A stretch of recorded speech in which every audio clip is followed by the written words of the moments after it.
Good morning. Thank you, Patrick. Everybody can hear me okay? Great, great.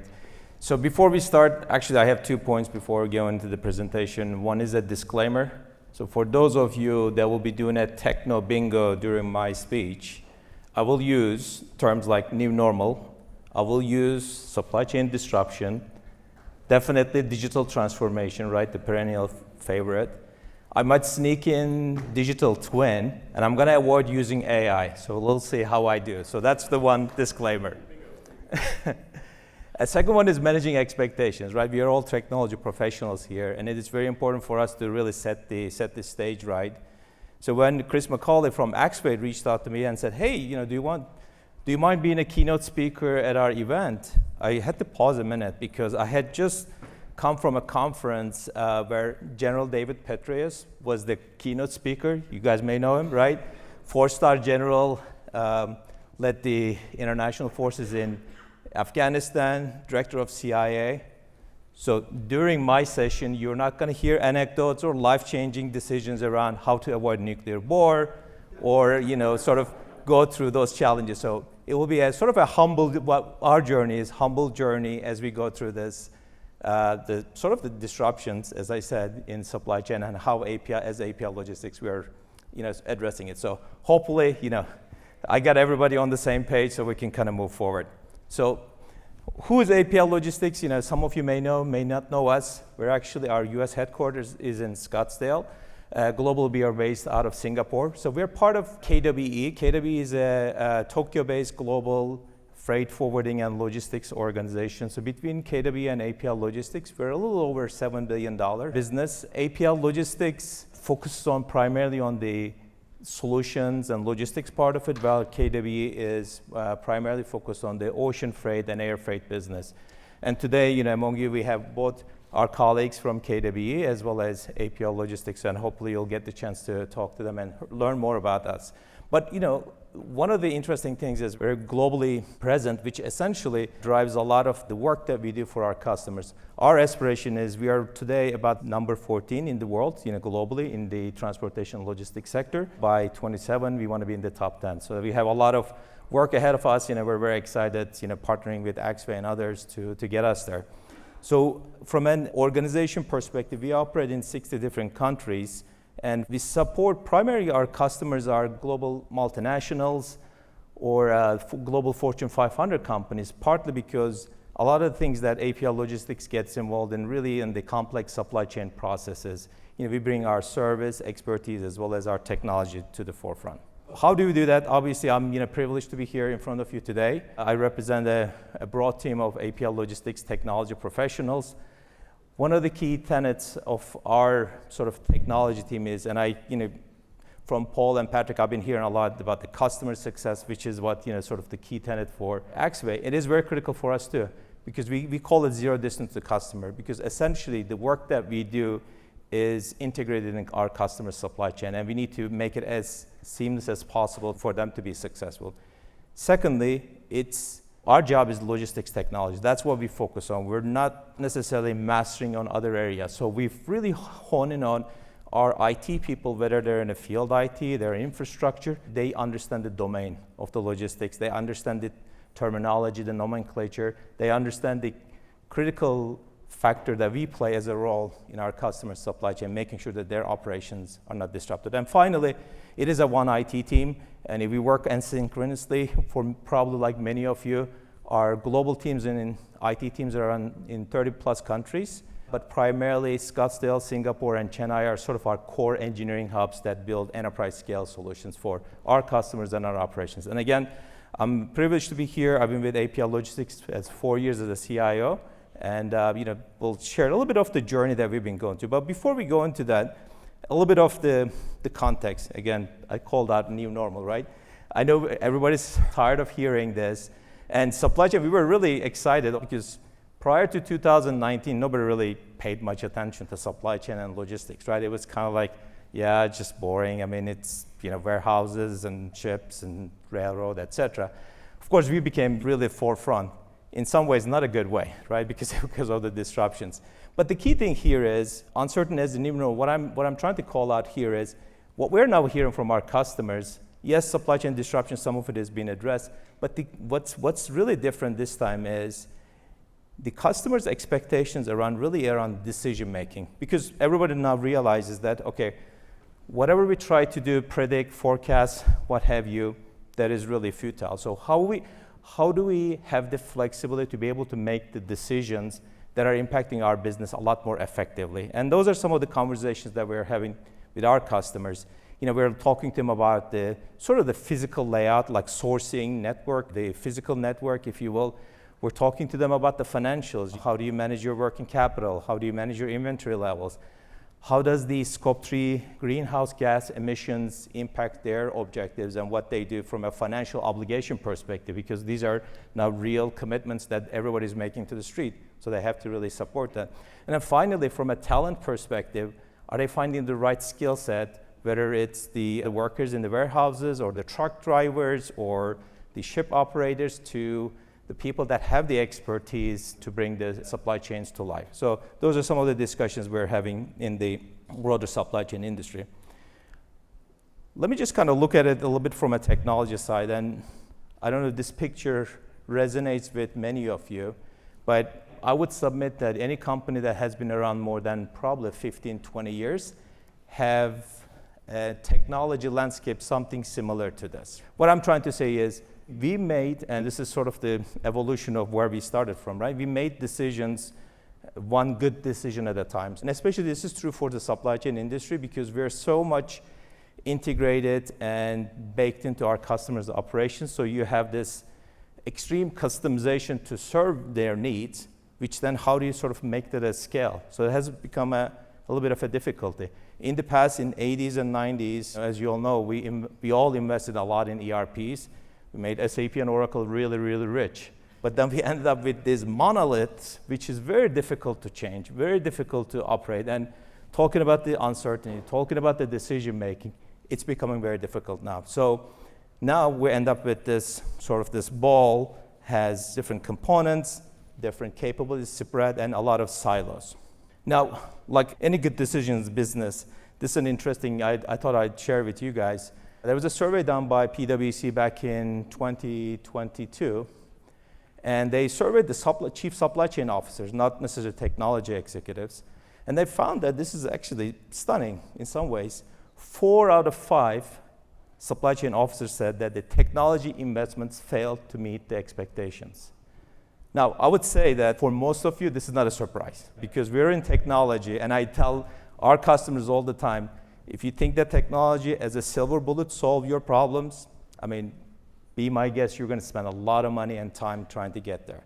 What is behind this, right? So partly driven with the supply chain disruptions, partly because nobody wanted to be behind, especially over the last 3 years, and I see this in the industry. Every week, I think there was a new startup that was building a supply chain solution on using AI or automation, and we are getting valuations and money.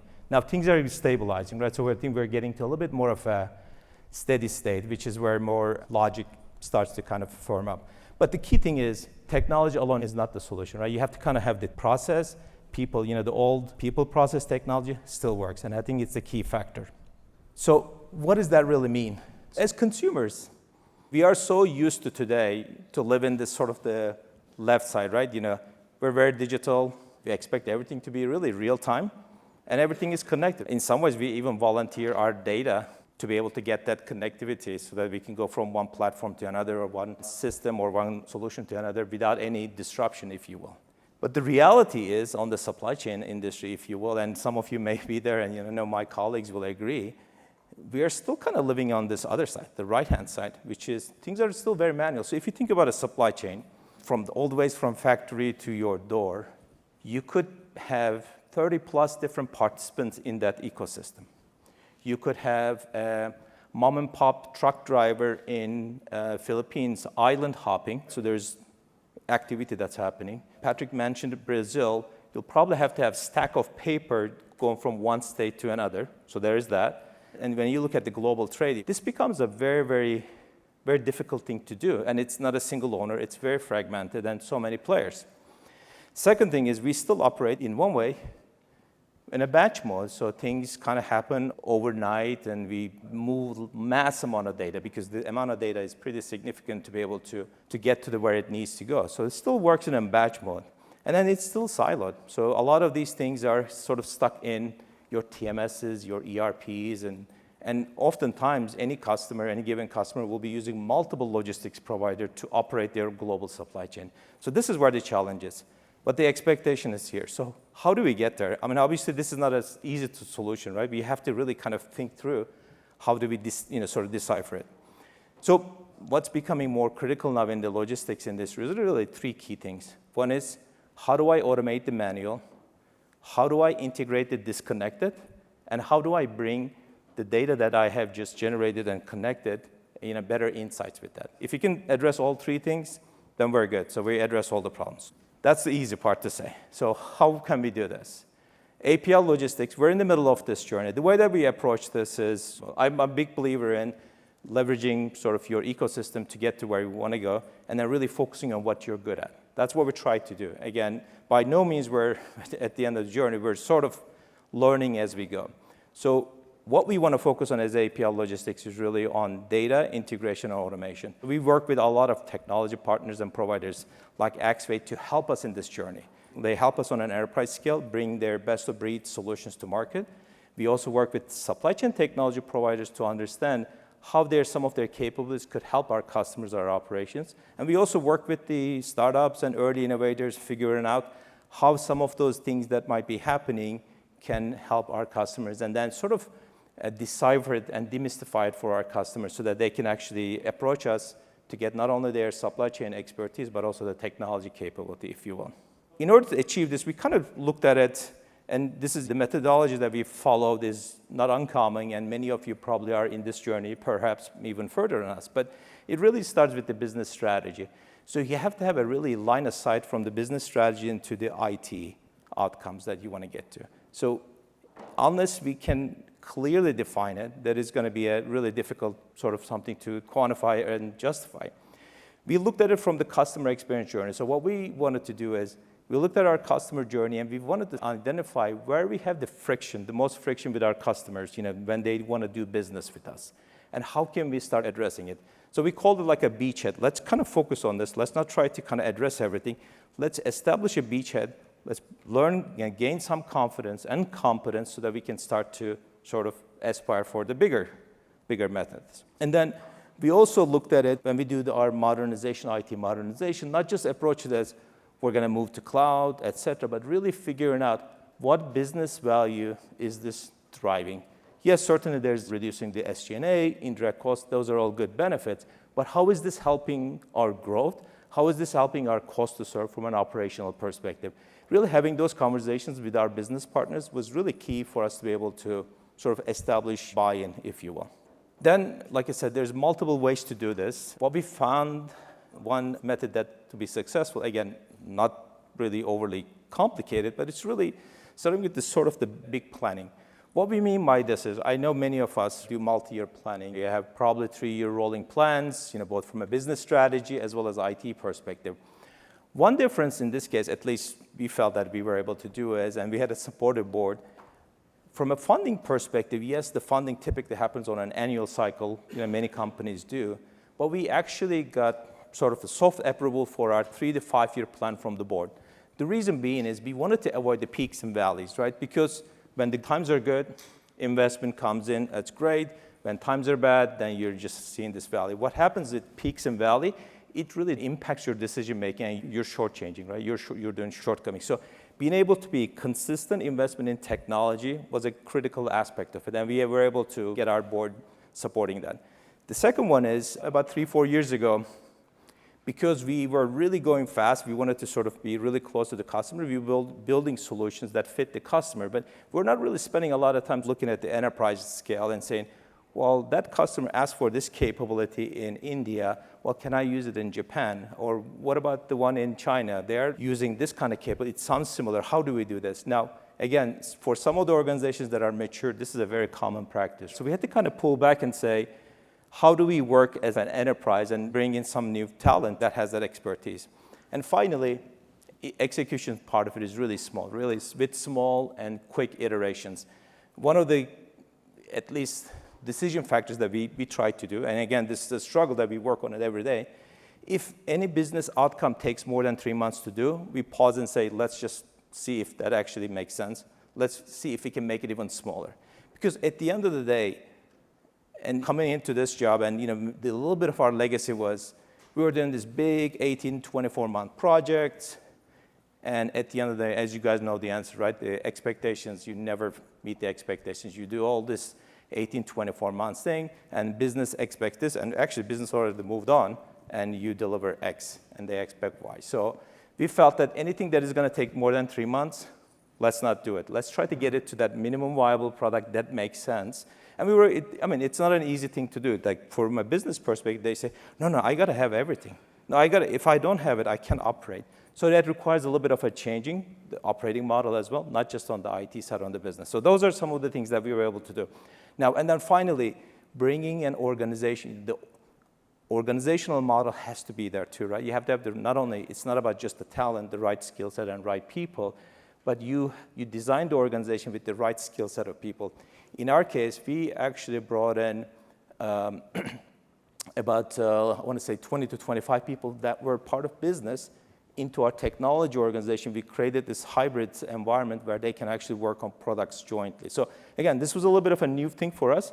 I know some of the organizations probably a little bit ahead of the game, but we felt that these are the sort of the key tenets that we needed to have in place to get to what we wanted to do. So if I can summarize it, it's Hakan's 6-step, if you want to call it that way. I mean, you can use it. There's no IP in this. Simple, right?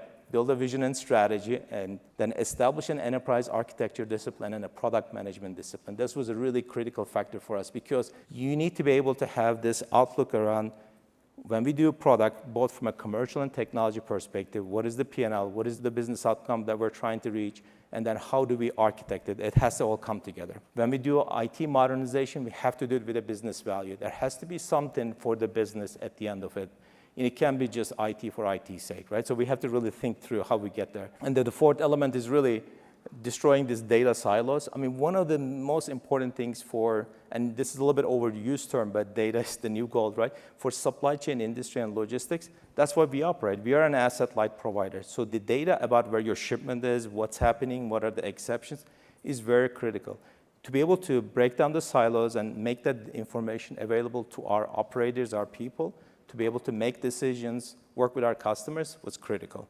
And then finally, you can't break the monoliths in one day. So you have to determine that's been used, like choking the mainframe or decoupling some of the components. So having a platform like what Axway provides is critical in this success. So last one is rinse and repeat. Do the same thing over and again in an iterations, right? It's not one big project. It is multiple small projects with an end goal in mind trying to get there. So how did this whole kind of manifest at APL Logistics? I know this next slide is a little bit of a eye chart, but this is something we actually use with our customers and our executives. And it helps us to explain what the technology landscape at APL Logistics is. And it's really very simple. The bottom layer is what we call operating systems, your traditional systems of record. Those are hard to change. Sometimes it's, maybe the data.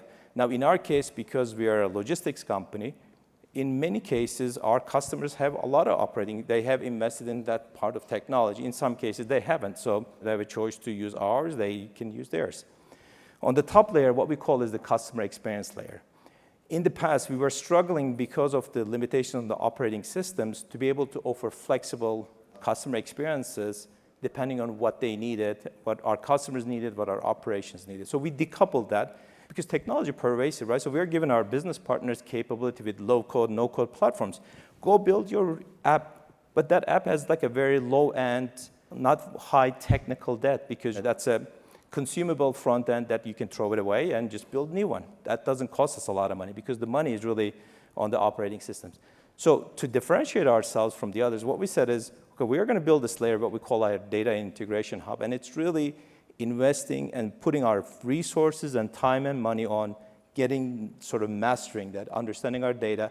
How can we best, because as a 3PL, our biggest success comes from our ability to shake hands with other providers. So in any given scenario, our customers will have hundreds of carriers, they'll have suppliers, their factories, their customers. As a logistics provider, if I can connect the dots faster, more effectively for them, that actually means revenue for us, as also means revenue for our customers. So it's really what we are trying to get to. And having a platform like what Axway helps us, having that platform helps us to get there. Using B2BI, we're using also the API platform. So I think Patrick kind of talked through this. I've been with APL Logistics about 4 years. So Axway relationship looks like almost throughout your existence in the US, we've been with Axway as well, almost 18 years, going back to 2005. And interesting enough, we all kind of grew up in the Scottsdale area as well. So it's nice to see. But we've been very excited about the partnership and the working relationship with the Axway team. And then we're looking forward, how can we sort of continue this journey? As I said, the work is not done. We're going to continue to couple this and create value for our customers. So what is that manifesting in itself? What we call our APL Logistics Data and Integration Hub is to say we can ingest data from any source. It could be our customers, their suppliers, third-party resources. And then as an outcome, we want to be able to drive planning, we want to be able to drive visibility, and we want to drive execution. If we can achieve that, that's really what we set out to do. So for our business, what does that mean? So we operate as a sort of a control tower in a supply chain. We provide this end-to-end view for our customers, and we orchestrate their movement and flow of their finished goods, their raw material, across in the right time, at the right cost, and at the right sort of, hopefully, the lowest emissions level that's possible. Because it is critical for many of us, as well as our customers, have committed to net zero goals.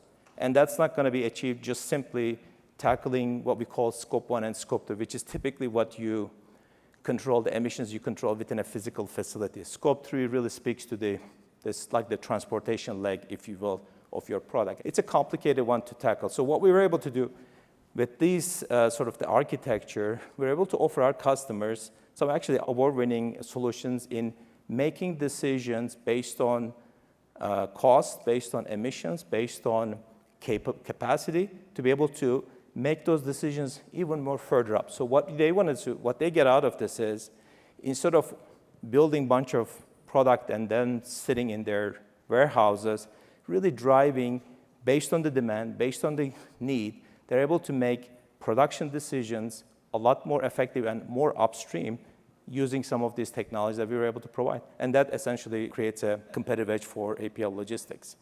And finally, we are all doing this obviously for our customer value creation.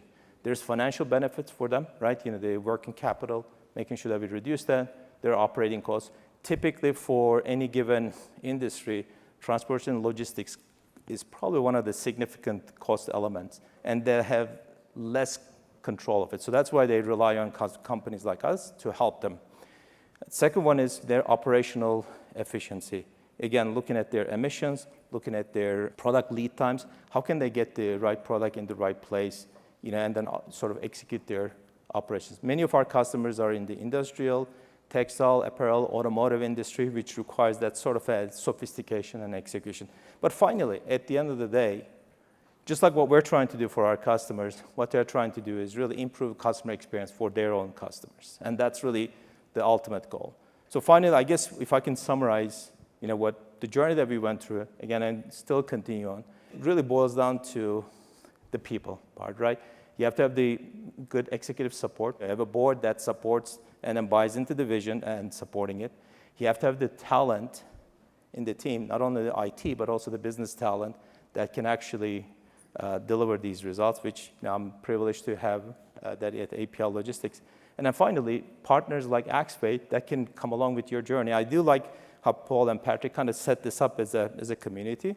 I know it's overused sometimes, but it is very true, because nobody can do all this alone, and there is a lot of expertise and knowledge that are available with our technology partners. And I'm very happy to be able to share our journey today.